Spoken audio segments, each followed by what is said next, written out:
Hello and welcome to Dracnomigear. We're going to try something a little bit different. So, people in our lives need help, and they will always continue to need help. They are important to us, and we want to continue to offer them the help that they need. Now, I'm actually a pretty decent handyman, so I put my uses to good use, or my knowledge to good use here. And of course, I am Draconomis, aka Gavin, and the one holding the camera. Go ahead and wave, dear. Or say something. Just That. there you go. Okay, is Virgos, aka Shannon, my wonderful, beautiful, amazing wife. Today, we're gonna finish a project that I had started about a week ago. Back up a little bit here. Hey, right down here. Grandma's sink kind of did a thing where it became a mess, so I had to replace the entire floor in there. As you can see, I used some burnt pine, just tongue and groove. It works wonderfully, but I need to finish it by adding a finish. But before that, what I'm going to do is I'm going to go ahead and even up these seams. To do so, there's multiple ways that you could do it. Okay. So what I'm going to do is I'm going to use the cheap way, which is just by filling those seams with wood glue. Now I've already done a single pass in order to seal it and keep the leveling wood glue in place and keep it from seeping all the way through. The other way to do it, and the more proper way, neither one are wrong, but the more proper way to do it would be to use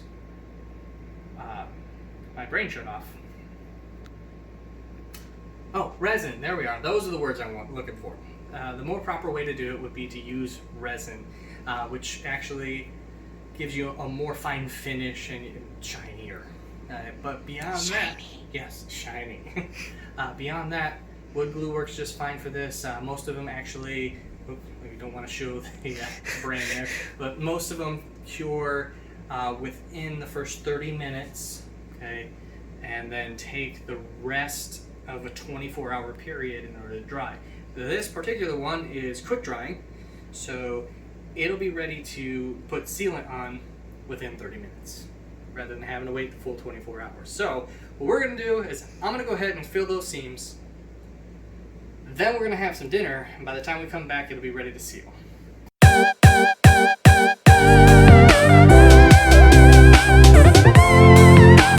Alright, so as you can see, we have laid all the glue. Now we're using it to level the area. Now this glue will actually dry clear, so you won't be able to see any of it. But it is starting to dry, so it's kind of more of a tacky stage right now. What we're going to do now is we're going to go ahead and take care of a plumbing issue. Now, if you take a look down here, right there, that pipe, it's got a bit of an issue where I can just do that. Now that's not how that's supposed to work. So yeah, that's gonna be an issue.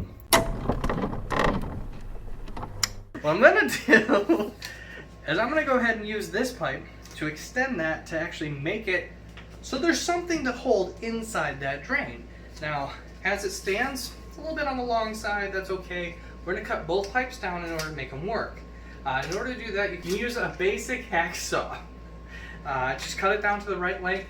To find out the right length, you can actually put these together before you cut.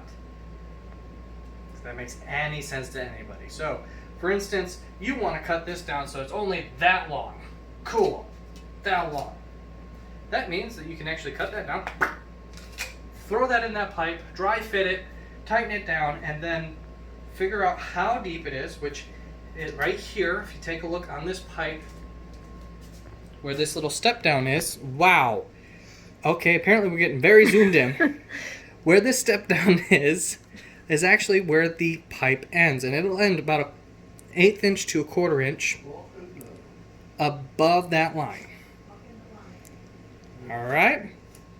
Now, Knowing this, you know exactly where you need to cut your pipe in order to make it fit in that location. So, I'm going to go ahead and get that done. I'll be back with you in a minute.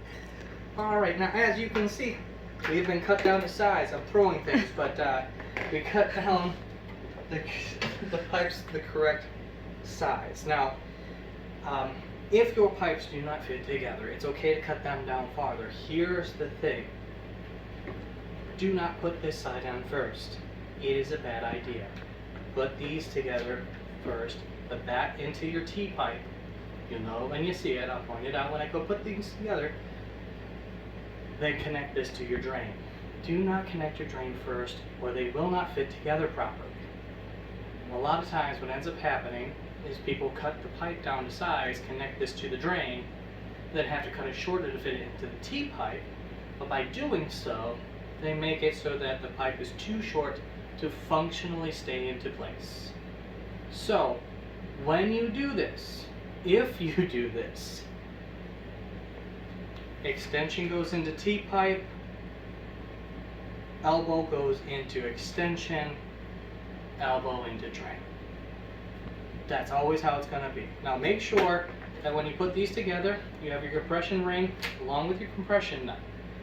When you put them on there, your compression nut is going to slide on first, followed by your compression ring, taper toward the open cut-off end, not away. So let's put this together. I need that. Oh, one more thing. So one more thing. When you cut these pipes down, get a close up, dear. Ensure that the inside of this pipe does not have anything for whatever has there, whatever goes down your drain, to get caught on. That ends up becoming a clog possibility. We don't want that. So make sure you take a sharp implement of any type to ream out that, so anything that it could snag on just doesn't. Okay?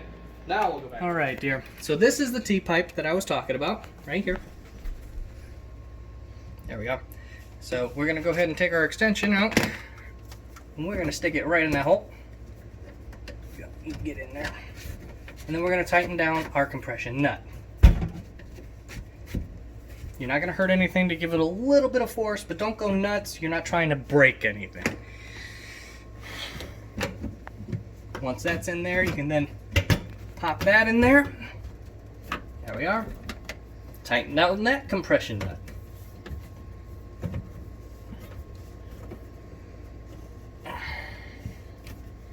Now you don't need a wrench to do this. Just hand tighten them. If it starts to hurt your hands, you know you're tight enough. Now you're going to throw that little O-ring on there, right inside that pipe, and then that's going to compress to, whoop, see, that's what I'm talking about. There we go. Okay. See, this is what I'm talking about. It might be a little bit too long. It should just fit together, but it does not. I've already dry fitted this once, and now, for some reason, oh, there we go. Sure. Beat it until it works. Sure, just beat the pipe into submission. If you have a problem, just beat the pipe with everything you got. This is actually the wrong message we're sending right here. The point is, okay, if it just doesn't fit, and you've already done your dry fit, and it should, most likely the case is the pipe didn't compress all the way together. So this is why we do a dry fit when it comes to compression fittings. You should also do a dry fit whenever you do PVC fittings. Now that's different than compression fittings. Those are like your permanent pipes that are glued in place. The reaming of the pipe, same rules apply there. But for the most part, you want to ensure that everything fits properly before you make it permanent. Now, compression fittings are slightly different. They can be undone. So, any drains that you have in your sink, under your tub, and, well, bathroom sinks, kitchen sinks, doesn't matter. Okay? Those are semi-permanent. They're compression fittings and can be undone in case something gets screwed up, and they're actually easily interchangeable. PVC, on the other hand, are glued in place and are permanent. So unless you plan on cutting apart half of your plumbing, you might want to get a professional. Now, let's address a different issue. We're already done with that. That drain is done. We don't have to worry about it leaking anymore. If you want, turn it on, test out. Okay, use your hand. Don't be scared to touch it. Okay, it's only water. Okay, and if it's a dirty pipe, then it's only the food stuff that came off of your plate 6 months ago. Disgusting. It's fine. It's perfectly sanitary. Yes, folks, I married him. Yep, she did it on purpose. Mm-hmm.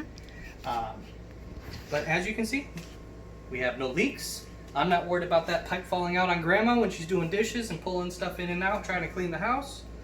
That's ready to go.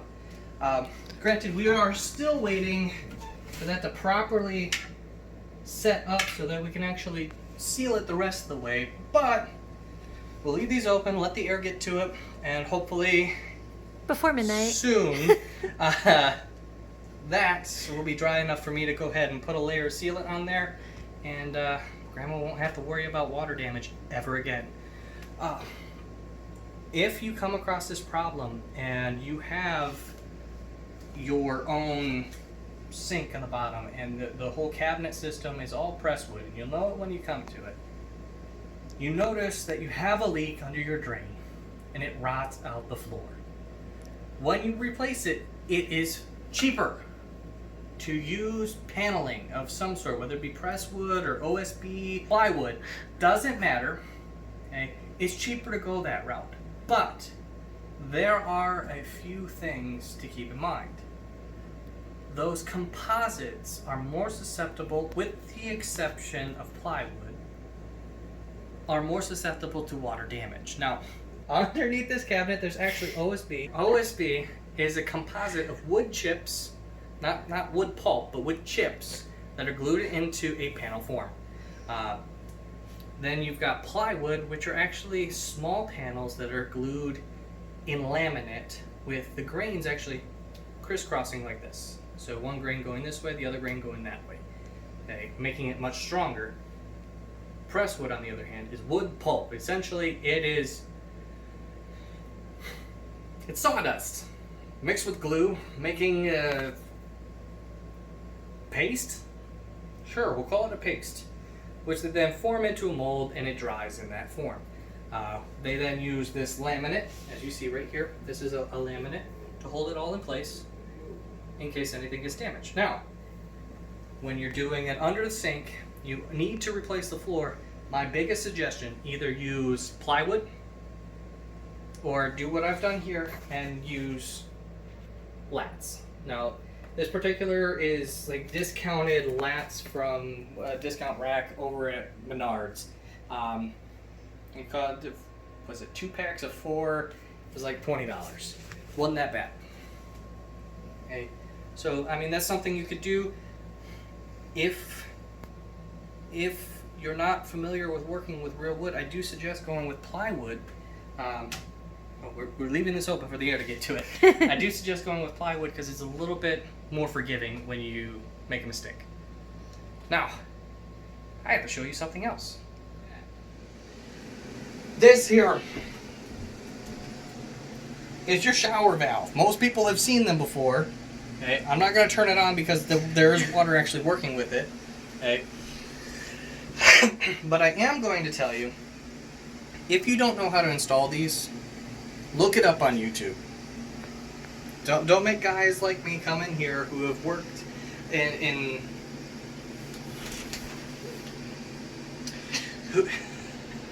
don't make guys like me who have worked as contractors for the last 20 years come in here and fix a problem after you get done doing it. Okay? Nothing about this has to be modified in order for it to work with whatever system you got going on. as long as your plumbing was hooked up correctly, which it should have been, it's kind of hard to fail, you don't need to modify any of this. There's no need to take a hacksaw to it. Okay? And if you have leftover parts, that means you forgot something. If you don't know what you're doing, read your instructions, take a look at a YouTube video. Don't leave it to chance. Okay? Grandma and Grandpa were dealing with an issue where this did not have a heat stop, so it didn't have a maximum turn on. It could spin around and around and around and around indefinitely for the longest time. They were getting burned, the water wasn't being shut off, and their water bill was going up. This is an issue that shouldn't happen if you install it properly. And they were having this issue for years, according to them. More than 10. Now, I came in here, I had to get a couple of parts from Nards, which is just right around the corner. I got it fixed in less than 5 minutes.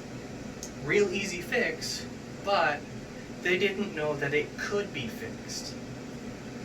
Don't leave somebody who doesn't know to the chance of you screwing something up. Double check your information. That's all I'm asking. I am not asking you to make my job easier. I'm not asking you to be perfect at the job. Most definitely not. None of us are perfect. It's okay. But if you're going to do a job to help somebody out, make sure that it's done right. Not perfect, but right, so it's not going to fall apart. Now, see you in a little bit so that we can seal up this kitchen flooring, and we'll call it an end to the video.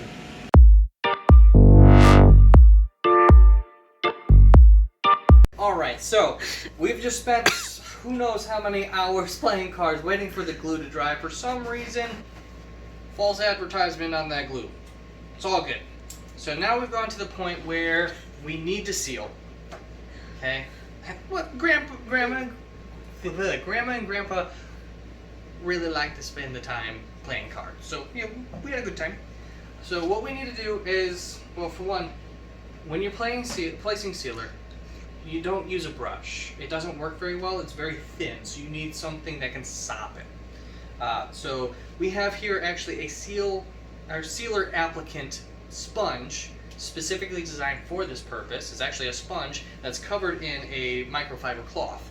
Ends up giving us a nice even coat for this process. What you want to do is you want to take your nice sealant. It smells. It smells. It does smell. But you're going to take your sealant and put it actually on the surface that you're using. Okay? She needs a mask. You're going to put it on the surface that you're sealing, or on a towel or cloth that you don't mind getting destroyed. Okay, so what we're going to do is we're going to go ahead and just dip our sponge in the sealant. The sponge. Yes, sponge.